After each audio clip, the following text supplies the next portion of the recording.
शुरुआत से भारत को हिंदू राष्ट्र बनाने के लिए कोशिश करता दिखाई दिया है और उनकी ये कोशिश जारी भी है। 2014 के बाद ऐसी तस्वीरें हमें लगातार दिखाई दे रही हैं और अब घर घर तिरंगा झंडा लगाने के आदेश के बाद घर घर हो हिंदू राष्ट्र की बात और आवाज़ें तेज हो गई हैं। इस पर अब रवीश कुमार ने माननीय प्रधानमंत्री मोदी जी को चिट्ठी लिखकर राष्ट्रभक्तों को लताड़ा है और क्या कहा है उन्होंने अपनी इस चिट्ठी में, आइए आपको बताते हैं। माननीय प्रधानमंत्री नरेंद्र मोदी जी, भारत सरकार, मुझे किसी ने ईमेल में ये पोस्टर भेजा है कि लखनऊ के पॉलिटेक्निक चौराहे पर ये पोस्टर लगा है। मैंने वहां जाकर नहीं देखा कि पोस्टर लगा है या नहीं। मैं मानकर चल रहा हूं कि भेजने वाले ने सही जानकारी दी है। इस पोस्टर में भारत को हिंदू राष्ट्र बनाने का आह्वान दिया गया है। पत्र लिख रहा हूं कि मनोज श्रीवास्तव और सुरेश प्रताप सिंह 9 अगस्त को जंतर मंतर पर भगवा क्रांति करना चाहते हैं। आप चाहते हैं कि सभी तिरंगा झंडा खरीदकर घर घर पर फहराएं। पोस्टर में भारत को हिंदू राष्ट्र बनाने का आह्वान किया गया है।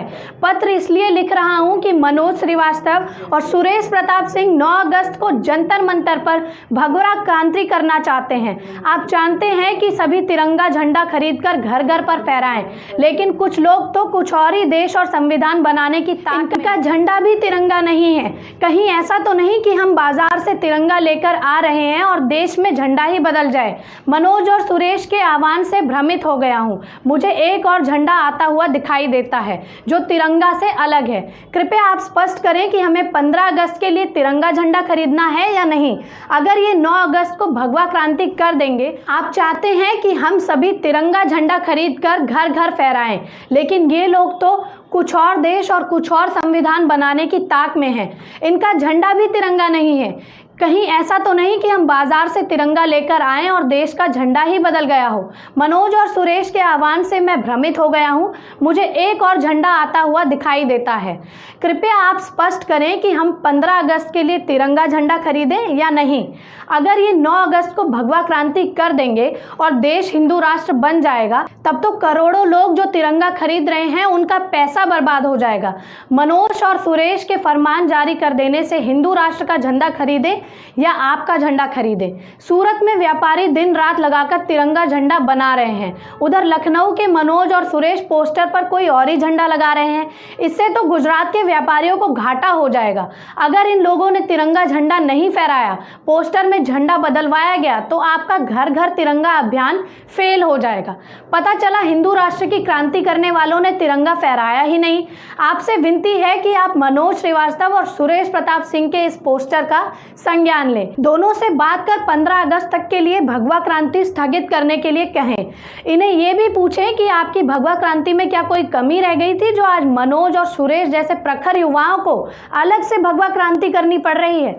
मेरी राय में आप मनोज और सुरेश को मनाएं कि 15 अगस्त तक भारत को हिंदू राष्ट्र ना बनाए। तिरंगा झंडा ही काफी सेल हो चुकी है, लोगों को घाटा होगा। पहले वाले राष्ट्र के हिसाब से तिरंगा फहराने का अभियान सफल होने दें।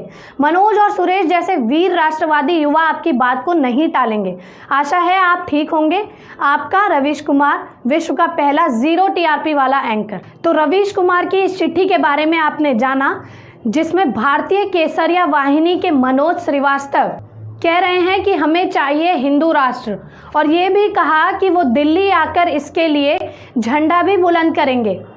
इससे पहले कभी आपने भारतीय केसरिया वाहिनी का नाम भी नहीं सुना होगा, लेकिन पक्के और सच्चे हिंदू की लिस्ट में अब हर कोई शामिल हो जाना चाहता है। तो भगवा क्रांति की नफरत को दिल्ली पुलिस रोकने में कितनी कोशिश करती है, ये आने वाली 9 अगस्त को पता चल जाएगा। आपको हमारी ये खबर कैसी लगी, हमें कमेंट कर कर जरूर बताएं। चैनल को लाइक, सब्सक्राइब और शेयर करना। 17 जुलाई को ही अमित शाह ने कहा था कि 22 जुलाई से सोशल मीडिया पर तिरंगे की तस्वीर लगाने का अभियान चलेगा। सभी सोशल मीडिया के खाते की डिस्प्ले पिक्चर डीपी में तिरंगा की तस्वीर लगाएं। 22 जुलाई आ गई, किसी ने कुछ नहीं किया। जबकि गृह मंत्री अमित शाह ने मुख्यमंत्रियों के साथ बैठक के बाद अपील भी की थी। संघ ने भी अमित शाह की अपील पर अपनी डीपी में तिरंगा की तस्वीर नहीं लगाई। प्रधानमंत्री ने भी डीपी नहीं बदली, यहाँ तक कि मंत्रियों ने भी डीपी नहीं बदली। कई दिन बीत गए, तब प्रधानमंत्री मोदी ने फिर से अपील की कि 2 अगस्त से सभी अपनी डीपी में तिरंगा लगाएं। ऐसे में संघ प्रमुख की डीपी बदल जानी चाहिए थी। कई लोग चैलेंज कर रहे हैं कि संघ तिरंगा की तस्वीर डीपी में नहीं लगाएगा। अभी के लिए ये चैलेंज सही भी है, लेकिन कई दिन बाकी हैं। हो सकता है अगले कुछ दिन में लगा दे। सवाल ये भी होना चाहिए कि जिससे पता चले कि 2002 से पहले संघ अपने मुख्यालय पर तिरंगा फहराता रहा है, उसके पुराने नेताओं की खूब सारी तस्वीरें होंगी। जिस तरह से बीजेपी इस अभियान में लगाई गई है, ये कहना जल्दबाजी हो सकती है कि संघ के कार्यकर्ता बीजेपी का काम नहीं करेंगे, तिरंगा अभियान के लिए नहीं निकले होंगे। जल्द ही संघ के कार्यकर्ता तिरंगा लेकर मोदी जी का दिया हुआ टास्क पूरा करते नजर आ जाएंगे। तिरंगा बनाने के कारोबार का भी हिसाब होगा। गुजरात में हजारों लोगों को काम मिला है। क्या इसका संबंध चुनाव से पहले तिरंगा बनाने के बहाने लोगों को थोड़े समय के लिए रोजगार देना है? जैसे ही उम्मीद खत्म होती है, 2-4 हफ्तों का काम देकर उम्मीद पैदा कर दी जाती है।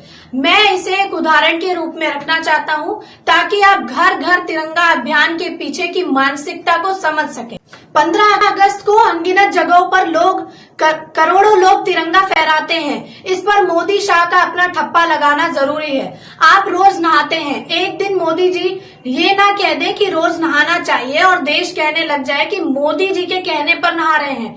घर घर तिरंगा अभियान वही है।